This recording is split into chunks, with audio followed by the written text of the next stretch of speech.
We went over y'all being dropped off. And now let's jump to y'all finding out that you did get presidential pardons by President Trump. What was that like? I'll let you go first, Mom. How did you find out? The day that it was happening? So I had work that day and went back upstairs. I showered, and I'm not a person who sleeps during the day, but I don't know. I felt off that day for some reason. So we had our 4 o'clock count, and I actually was just laying on my bed with my eyes closed. And someone comes to my door and like wakes me up. My bunkie was like, why do these people keep doing this? Why do they always want to wake you up? They always need something, want something. That's the same thing they would say about me. I was like, it's okay, Nikki, it is okay. And she said, well, I just wanted to let you know, Miss Julie, that I just saw your name on CNN. And I was like, on CNN? What were they wanting? Oh, yeah, the Clinton Lord. News Network. I said, was it across the bottom or was it like on the screen? Yeah. And she's like, no, it was like big. I said, okay. I was like, whatever. I told my bunkie, I said, Nikki, I'm going to go down and call Savannah. I'm going to find out what's going on. So we have a tiny little box square room that houses 5 phones. As of the day I left, only 3 worked. So there was 3 phones for roughly 250 women. And so there was always a phone line, right? Yeah. So I go downstairs, get in the phone line. Sit there. Finally get in. I called you. You didn't answer. So I turned around. I called Gray.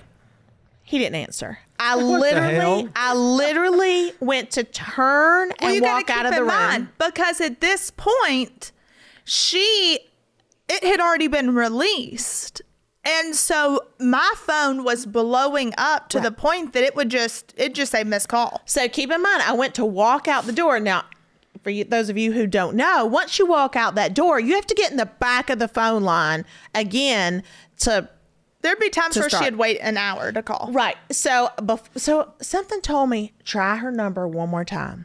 So I turned around, tried your number one more time, and you answered. And you just said, he signed it. And I just started crying. I mean, people, because it is a tiny little shoebox room. People were looking at me because, unfortunately, in prison, most of the news that you get is bad news. Yeah. You know, and so most of the time it's something horrible that's happened. I think I yelled on the phone, you're coming home. You're coming home. And I was like, what? And so you told me, and I walked out and I was crying. Everybody was like, are you okay? What's wrong? I was like, I'm getting out of here. And I walked toward the officer station. No, she hung up on me. She said, I got to go get ready. I'll call you back. Bye.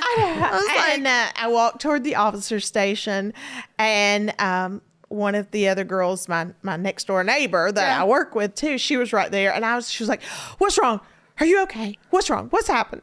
And I was like, he signed my pardon. And I was just dying. And it was crazy because it was on a Tuesday. And they were having a church service for one of the chaplains, or not a chaplain, one of the volunteers that had been coming to Atwood for 40 years. So the chaplain and his wife were there, whom I love. And so she looked at me and she said, are you okay? I said, he signed my pardon. And she just grabbed me and hugged me, and we prayed. It was amazing. So where I was such a small, we were in one building, so it didn't take 12 seconds for everybody to know your business. So it was literally like, we had to put like a sign over my window, a wiki up, so that nobody could see him, because people were coming to my door and like trying to bombard me and come in. It was crazy. That's wild. Yeah. Okay. And Dad? I was coming back from the library, and a guy stopped me on the sidewalk and goes, I think you've been pardoned. And I said, okay. And I said, thanks. And let's get right on walking. But also before this, you and I definitely had, when I would come and visit, we would have more in-depth conversations. Yes. And you had also, like, even on the phone, I kind of told you it's been 2.5 years, and you know me better than anybody. So you know I'd kind of reached a point of, You had hit a wall. like, I've done everything I can do, and everyone else's pardons were happening. Like, that week there was pardon after pardon after pardon, and I was just kind of like, you know what, I've done all I can do. It's clearly not going to happen. There's nothing more I can do. So that's kind of, And I had kind of we were. reconciled. Yeah, that was kind of where we were at. And so I go into my dorm, and one of the staff members comes walking to the front door. And so I'm coming this way, he's coming this way. And he opens the door and he goes, "You the hell up out of here." And I said, "What?" And he goes, "You've been pardoned. It's all over the news." And I'm like, I just blew this guy off on the damn sidewalk and said, "Yeah, okay, thanks." And so I said, "Are you positive?" And he said, "I'm positive. They just called and said, make sure I have eyes on you." And so I walked up and I called you. And you said, you answered the phone. And she answered my call in the first ring. She answered, and I said, "Savannah," and she goes, "It's signed. It's signed. You're coming home. You're coming home. I'm finding out the details now. I'm trying to get a plane. I'm trying to." She's going through all the things that she's doing. And I said, "Okay. Okay." So I said, did he thank know you. before I knew? Yes, he knew before you knew. Yeah. Look. Yeah. Of course. Yeah. Of course. He did. It's okay. And so I was walking back, and I remember seeing this one staff member who I just loathed.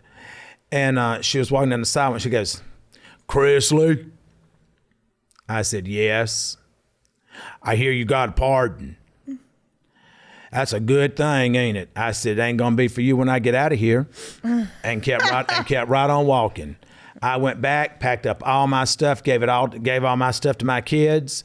When he says my kids, They're my kids that I adopted in prison. Yeah. Because all the young kids, the counselor would send them to my pod because I wouldn't let them have long hair and that long beard and all that mess. I made them go to the barbershop, knock it down to 2, clean themselves up. We had a clean pod. We ate together every night. We had a schedule, and everybody had their cleaning duties. And everybody made their beds, and everybody did their laundry. yeah.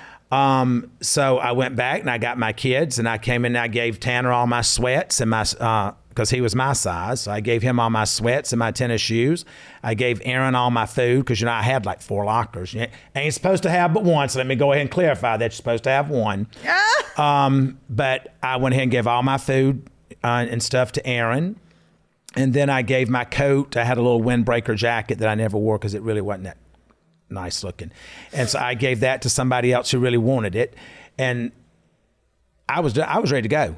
I had all I had was my little black legal notebook where I told on everybody, and I took that with me. Yeah. He literally walked out with one notebook, and that was it. He left. He gave everybody all of his stuff. I did too.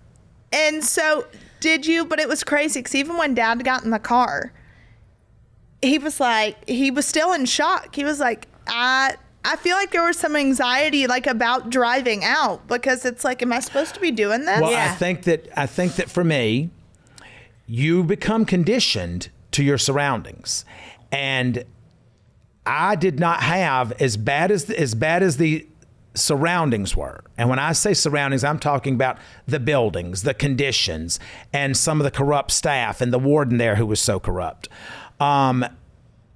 The men as a whole became my brothers because, I've never had that camaraderie. I never wanted to be around a bunch of men. Yeah.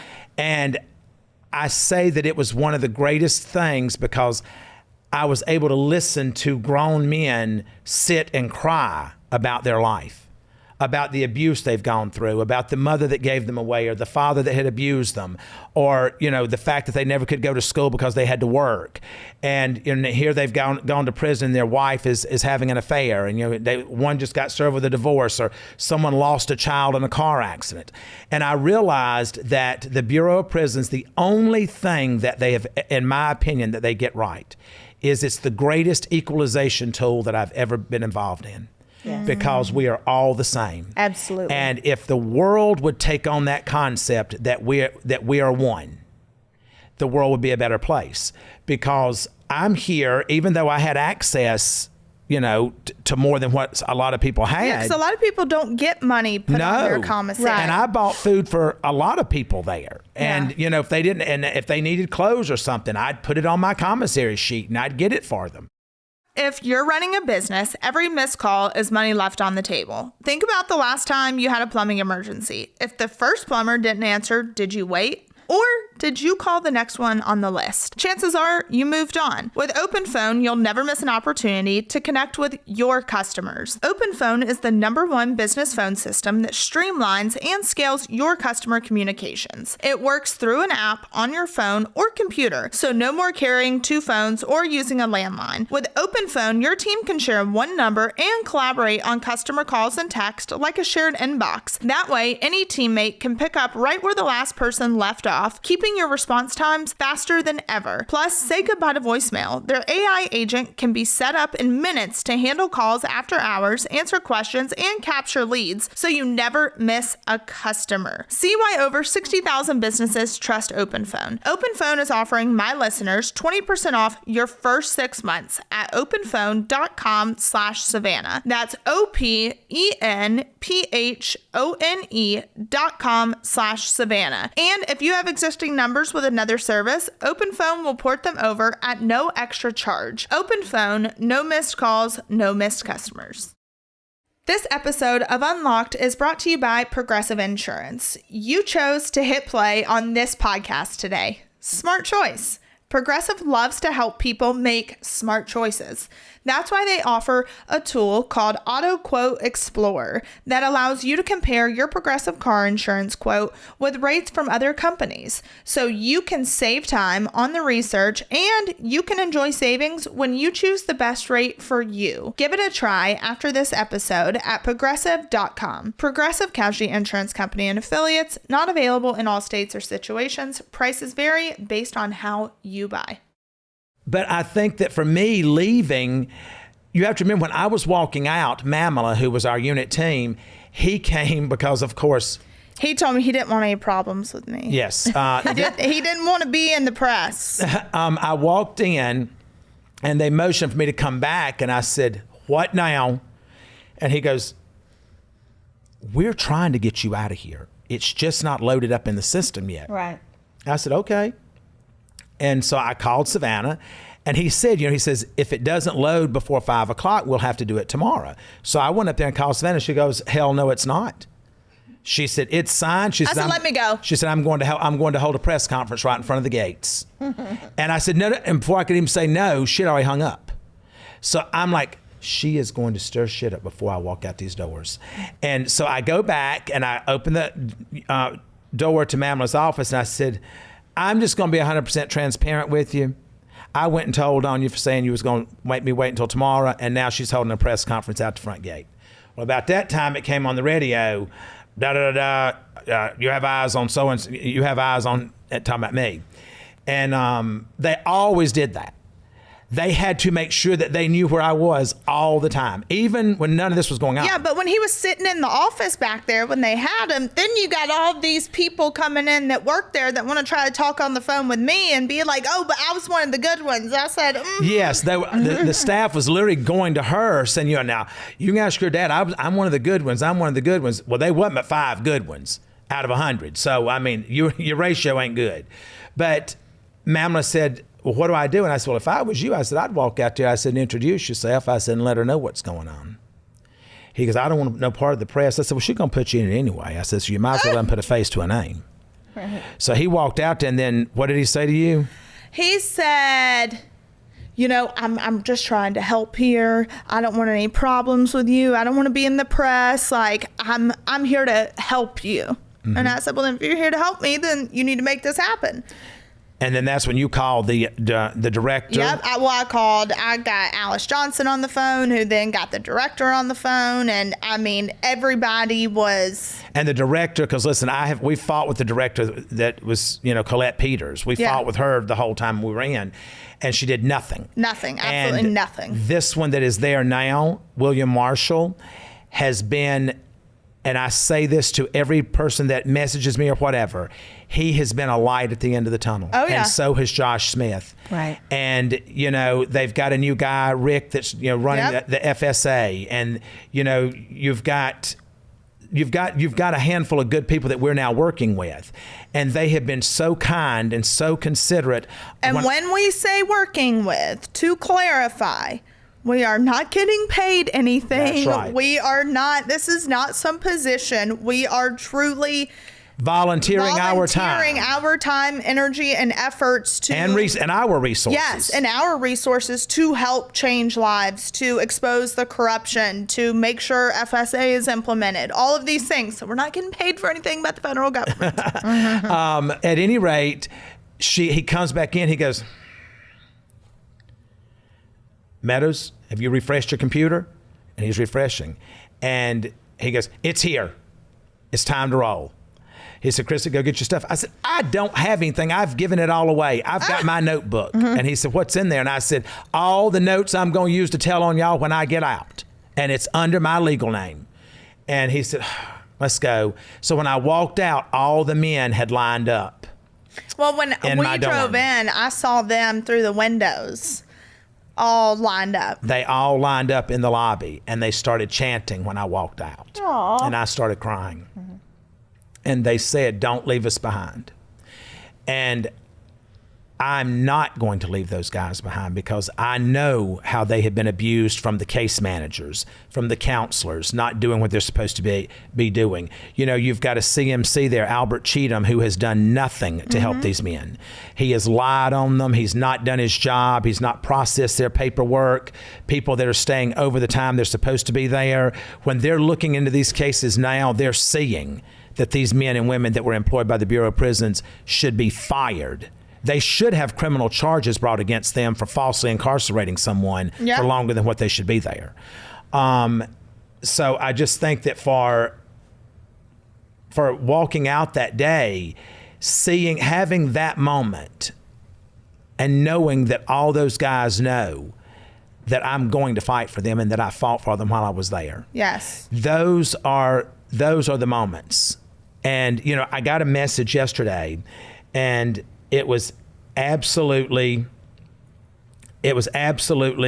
amazing, this message that I got yesterday from a fiance of a young kid that's there. And I read it, and I couldn't help but cry. Because, you go through these struggles, and, we went through these struggles just like you did with these women. Mm-hmm. You become almost like family. Yes. It is your kids that you're leaving behind. For me, I was leaving my kids behind. So I got this message yesterday, and it said, hi, Todd. This is Leanne, Brandon's fiance. I was visiting with him this past weekend, and he wanted me to tell you that he hopes you are enjoying life and that he loves your natural hair color. Mm-hmm. Natural. Yeah, right. I also just want to thank you after all of this trauma, after all of the trauma from his time in Cimarron. The stress of transfer, anxiety was so high, and he was struggling. Your care in helping him brought so much peace to my heart, and watching him level out and settle in, knowing he was safe and was invaluable. And of course, when his father passed, he gained so much comfort from your presence. I could never express my gratitude properly, but I am so grateful to you. Thank you for creating a space for safety for all of the men you invested in at your time in Pensacola. I love that. That's amazing. So, when you get things like that, it lets you know that the efforts that you put forth were not in vain. Right. And it also reminds you, unfortunately, that those men that I have fought for and continue to fight for are still there. Right. And I don't think people understand, when you're listening to this podcast, when you're watching us on television, when you're speaking to the clerk in the grocery store, every person is struggling with something. Every person has a battle that they're waging right now. And if it's just being kind, of saying, thank you so much for your help today, or, you know what, I can bag those groceries, you're good. It's just showing common courtesy and compassion to your fellow brother and sister. And I watched so many men when I was there, and I had someone tell me yesterday, this place isn't the same since you left. it's almost like the Holy Spirit followed you out. That's what was said. And I said, no, I left the Holy Spirit with you. I said, the Holy Spirit's there. And I said, and y'all are coming out. And, you know, the Bible tells you, do not forget the prisoners. Yeah. So if you're going to sit here and say that you're a Christian, and I believe this with every core of my being. You don't get to sit and preach pro-life. Life doesn't just stop at the time a child is conceived. It goes from the time you're conceived until God calls you home. That's right. So you don't get to pick and choose what lives you care about. That's right. And, you know, every man and woman that is incarcerated, that is someone's child. That's right. That is someone's mother, someone's sister, someone's cousin, their aunt. It is someone's relative that has a heartstring to someone else. That's right. And do I believe in prisons? Yes, I do believe in prisons. We've talked about this. Yes. But I don't believe that a kid that's 19 that had 2 pounds of weed on him, that is now almost legalized in every state, should be facing 20 years in prison. I believe every marijuana charge should be thrown out at this point. I tend to agree. And everyone knows that I am not an advocate of marijuana.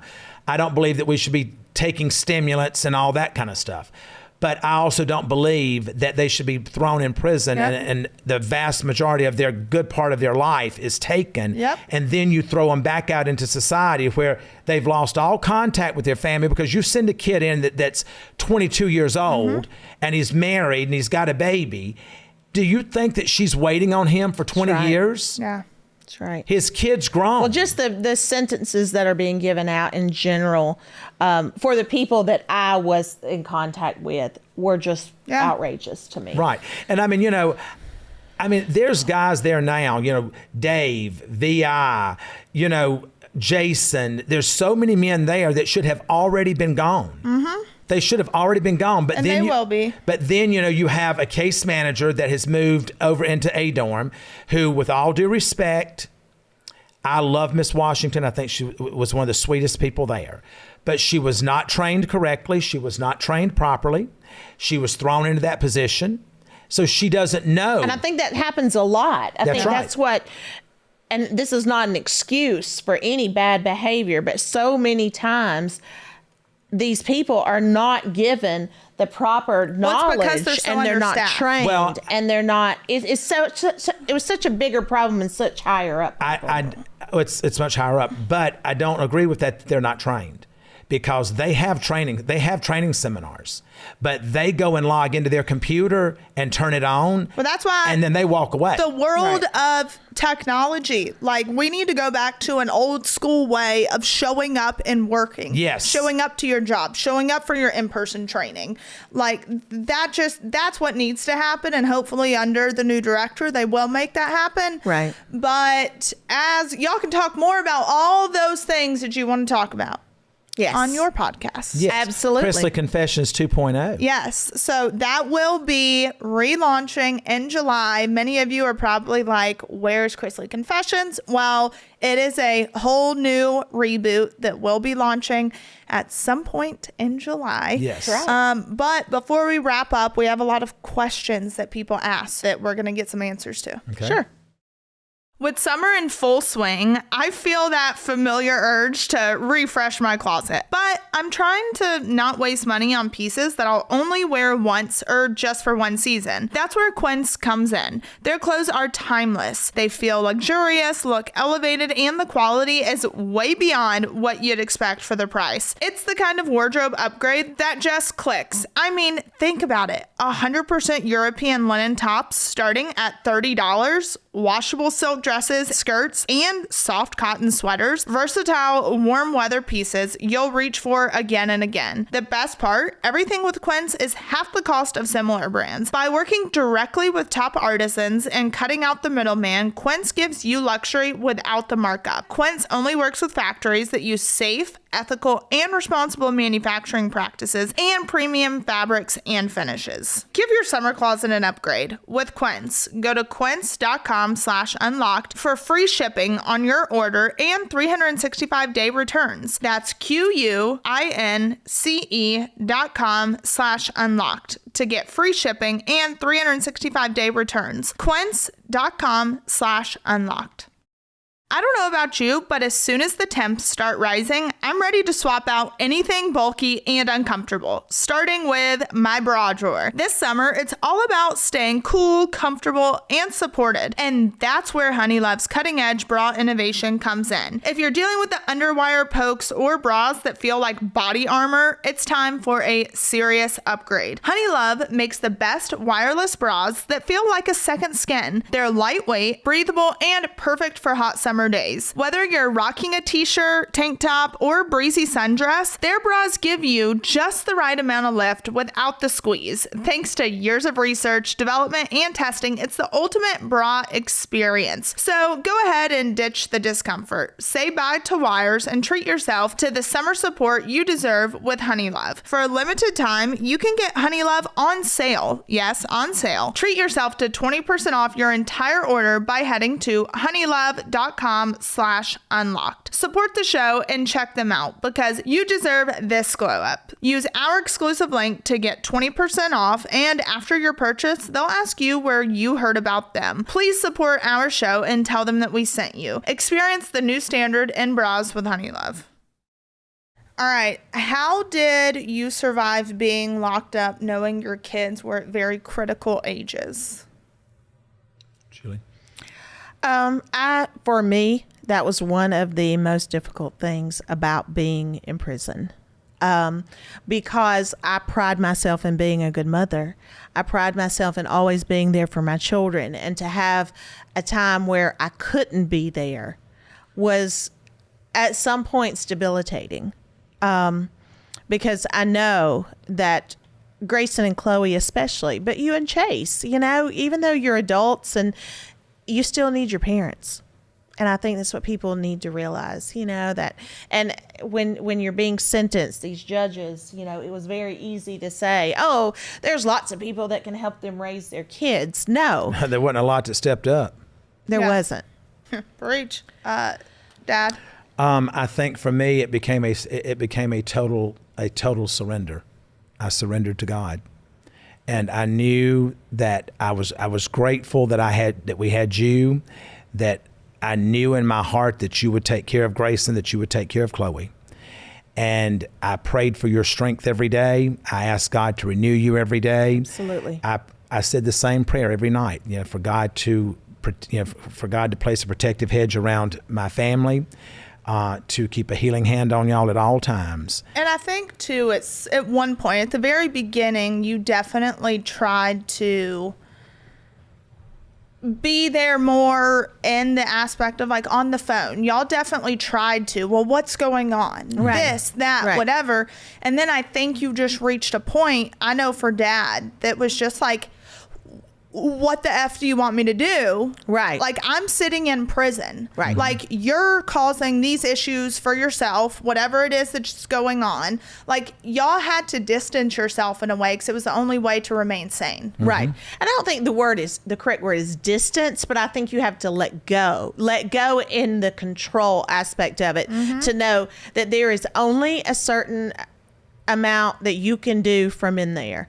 I got 10 minutes a day, and that's a total of 10 minutes a day, not 10 minutes a day per child, but 10 minutes a day to have a conversation with you. Yep. And so there's very little that can be accomplished during that. Do you think released prisoners should be provided some type of PTSD support? Absolutely. What would you say for y'all have there been triggers for y'all since coming out? Whether it's a time, whether it's a sound, whether it's a... I don't think I've had them.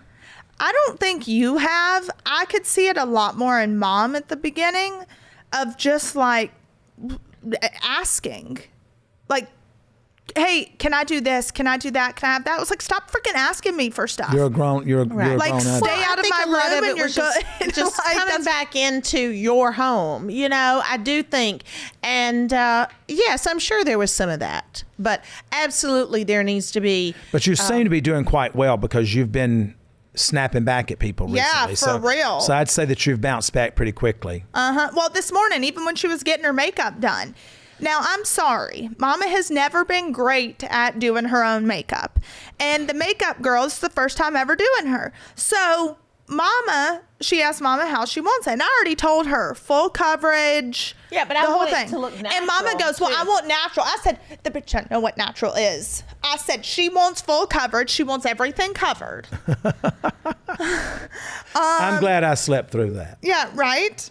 There's so many questions. Do you think y'all will write a book? Yes. Absolutely. Do you have friends in prison that you will keep in touch with? Absolutely. Yeah. Absolutely. Absolutely. You know who I cannot wait to actually meet and hug in person? Melvin Williams. Melvin. I cannot wait. Melvin, for all of you who don't know who he is, Melvin worked with me in the chapel, and he was the one who trained me. I didn't do anything. Melvin, bless his heart, he did it all. But Melvin is one of the kindest, most decent, honorable human beings that I have ever met in my life. I love him. He will be my brother for life. Did he ever call you the other day? No. No, he called me and I was on the golf course and y'all. So how I have it saved in my phone, because when y'all call, it's from the same number. Right. So it shows like Washington, D.C. So I just saved it because I was tired of seeing that. I just saved it as mom and dad. So now anytime somebody calls me from prison, it says mom and dad. Right. So I immediately answered it and it was like, you've got a call from a federal prison. This is, and then you heard him say, Melvin Williams. And I was like, oh my God. And he called. I said, oh my God, Melvin. I said, I'm so happy to hear from you. He said, and that's exactly what I knew you'd say when I called. Yeah, I love him. What was the lesson you learned from being in prison? I think the lesson that I learned was that we are really all just one people, that we are equal, Absolutely. and that compassion goes a long way. Can you explain what it's like to miss out on your children's lives because of a broken system? It's very hard. I actually had a supervisor that was talking one day because I worked in the commissary, and he was the supervisor over the commissary officers.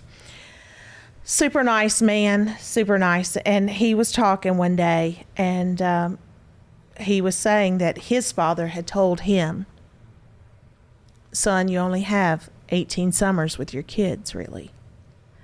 And I don't think he really caught it when he said it, like how it affected me, you know, and the other women who were in there, because it's so true, you know. Really, you've got 18 summers with your kids, and then they're grown, you know. And so to know that I missed 2 of those 18. Yeah. Two of those 18. I try that's a lot. I try not to look at it that way, because I look at it that there are men and women that have missed far more than 2. Absolutely. So Absolutely. I felt ashamed. There were times that I felt ashamed and embarrassed to even talk about, my sentence when I had someone who was there that had been sentenced to 30 years. Absolutely. And I didn't mean that just for take myself. away- I didn't mean I'm not, that it just does, for I understand that it myself. doesn't minimize our loss, Right. but I just think for myself, I don't feel like that I have the right to say that I was in prison when I was there for 28 months and I was at a camp and these other men that have worked their way down to there have suffered. I didn't have to do that. Yeah. But it still doesn't take away from the fact. No. Right. No, because you were going to be there for 4 and probably 8 years. Right. So that's a long time to Right. miss Right. out on. Mm-hmm. But the new show, will you or will you not be on it? How much you pay me? Yeah. We all know that we're back. we're all back together as our family, and that we will start filming again for the new show. Okay. And we'll end on this one. What was it like when y'all saw each other for the first time? And has it been weird kind of reconnecting and going back to, I mean, obviously you've always been married, but like you didn't see each other. You didn't touch each other. You didn't, because everyone wants to say, touched me. Shut up. We didn't speak. No, because everyone wants to say now because mom wasn't at the press conference and because mom hasn't been as vocal as you have been. Well, she never was. Oh, well, they're getting divorced. No. Let me set the record straight. We are not getting divorced. Thank you. You know, I actually think that we settled back in fairly easy. But But I'll that tell you, first night- but I'll tell you why. Because in my mind, I was never away from her. Right.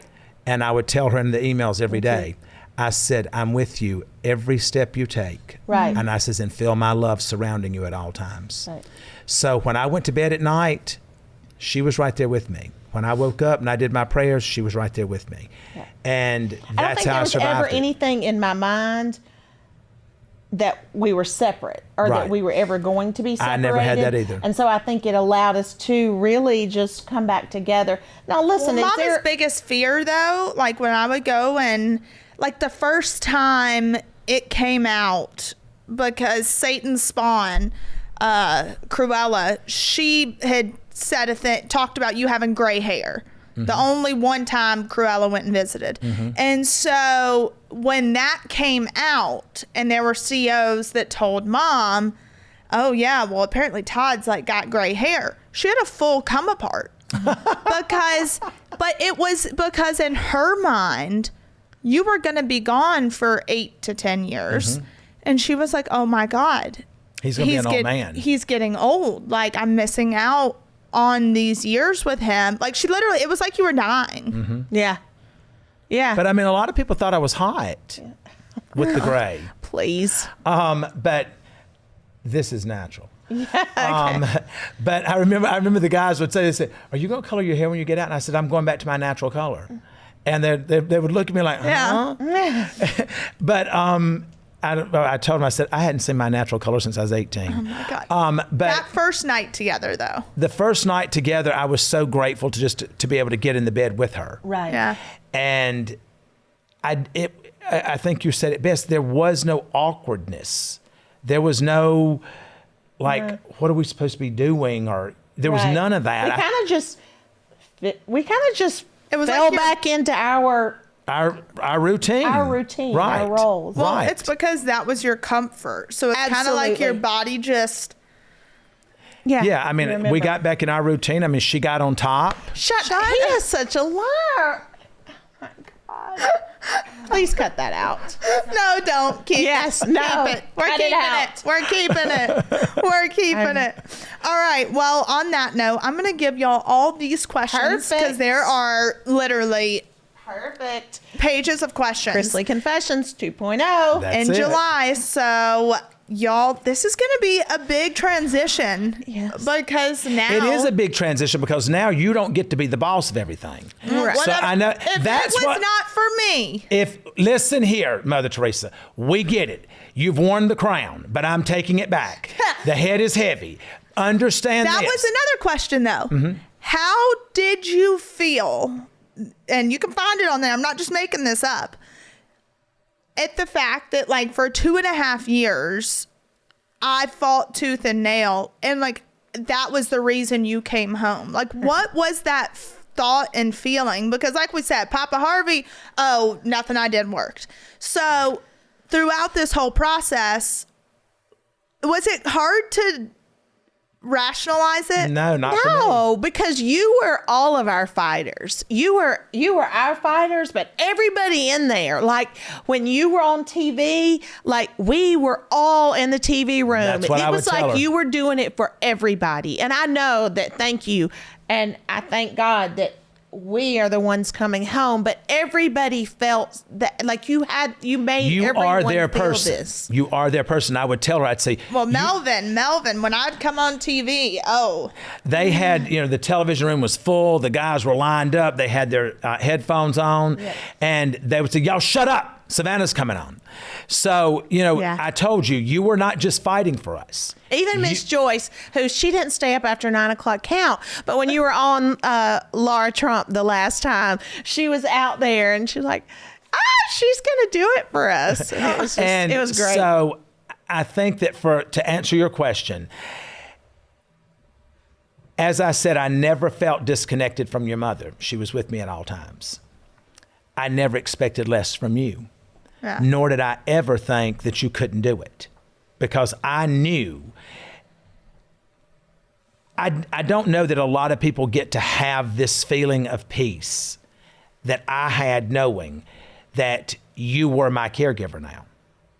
I now know what you felt like when you said I took over your care when you were going through your surgery for breast cancer, and the peace that brought you. Yeah.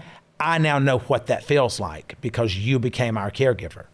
Yeah. And so every day, there were bad days, but I can tell you that as long as I knew you were in the fight, it made the day easier. Yeah. So thank you.